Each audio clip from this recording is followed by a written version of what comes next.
All right, y'all. So verses 23 to 27 now. I call this one the warning was given. Then if anyone says to you, behold, here's the Christ, or there he is, do not believe him.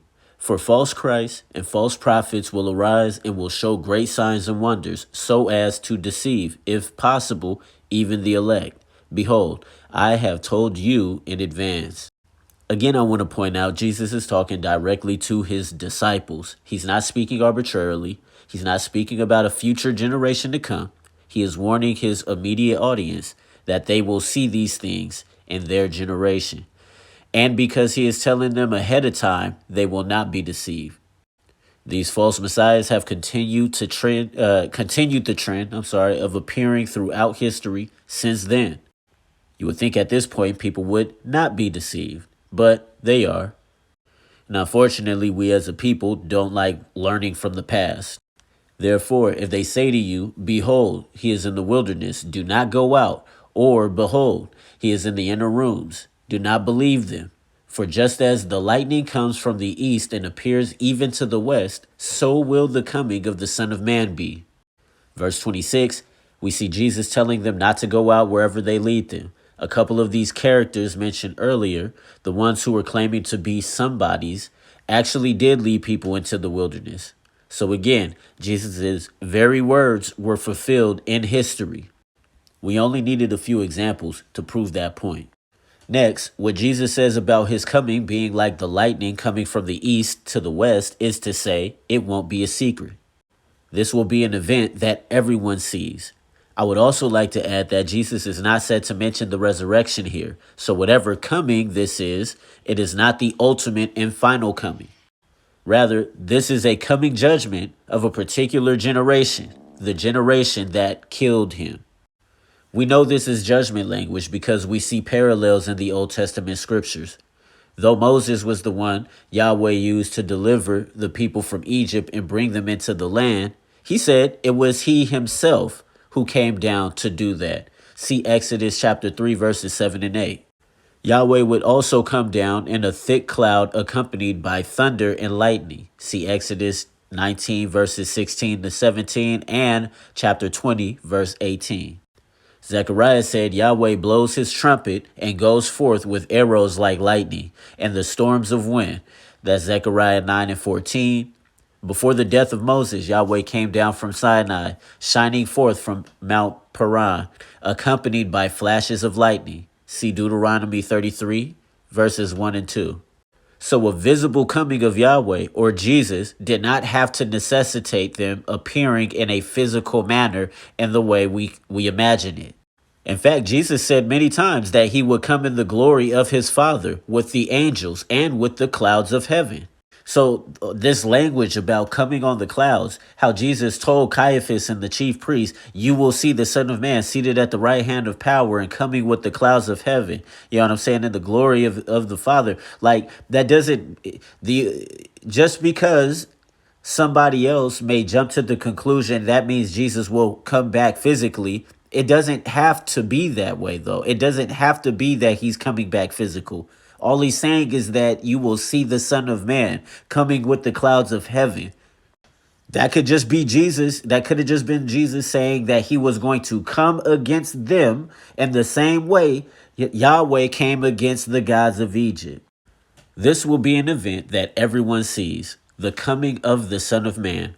Jesus tells his disciples if they are persecuted in one city to flee to the next, and that they won't finish evangelizing all of Israel until the Son of Man comes.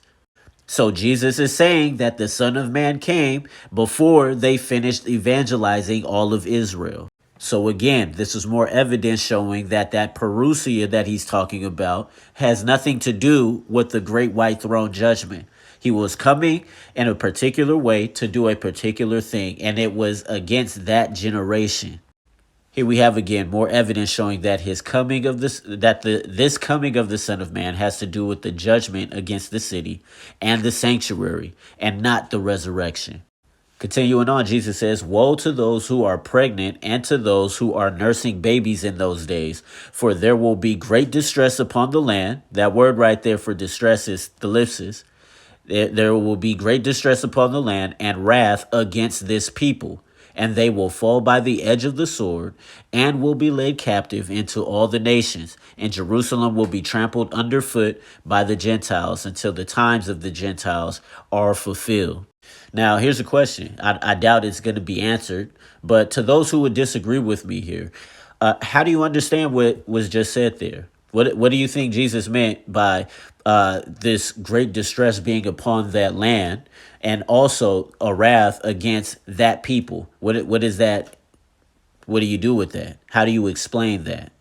Jesus plainly tells them there will be great distress and wrath will be executed against this people. The wrath will be poured out against those who are in the city. In other words, it will be poured out on those who fled to the city to take refuge.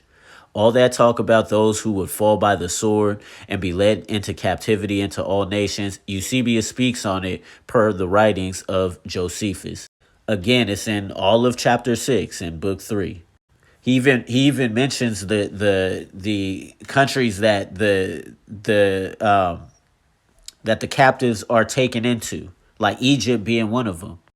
We must also not ignore the many passages of Scripture in which Jesus says they will see the coming of the Son of Man. Now, I had somebody recently in my comment section say, "Oh, well, it's they died, the people that died, and they're in the grave, the people that crucified Christ. They're gonna see him when he returns." That's ridiculous. And yes, I've heard that before. I used to think that, but it's ridiculous. There's more evidence validating what I'm saying. I've been showing it all this time. Than there exists anything that validates that claim. He said to the disciples that some of them would not taste death until they saw the Son of Man coming in his kingdom. So, if some of them won't die before they see his coming, then what do you do with that whole claim? He told Caiaphas, the high priest, as well as the other chief priests, that they would see him coming on the clouds of heaven in glory. Their response was tearing their clothing, calling Jesus a blasphemer. These Jews demanded Jesus to be crucified. Pilate recognized that Jesus was an innocent man, washed his hands of the decision, and allowed them to proceed with it.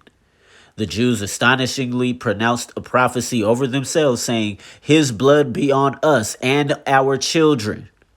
So it is perfectly reasonable to see that it is against these people the wrath of God and of the Lamb is coming, per Revelation chapter 6, verses 16 and 17. It was against that generation that the wrath of God was coming for what they did to the Christ. This generation was by far the worst generation because they had the Messiah right there in their midst. They even had the return of Elijah right there in their midst. And they rejected them. They rejected them. They did not recognize them. But it was also because they did not want to recognize them. They saw all the signs and they refused. They refused to accept Jesus as the Christ. They conspired to kill him. They used Rome to get the job done. They used false witnesses, false testimonies.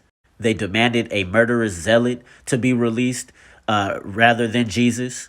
They claimed Caesar was their actual king, not Jesus. And they vocally accepted whatever condemnation would fall upon them and on their children for this decision. And as a judgment upon that generation, Jesus said, "Your house will be left to you desolate." Next up, we're going to get into judgment language.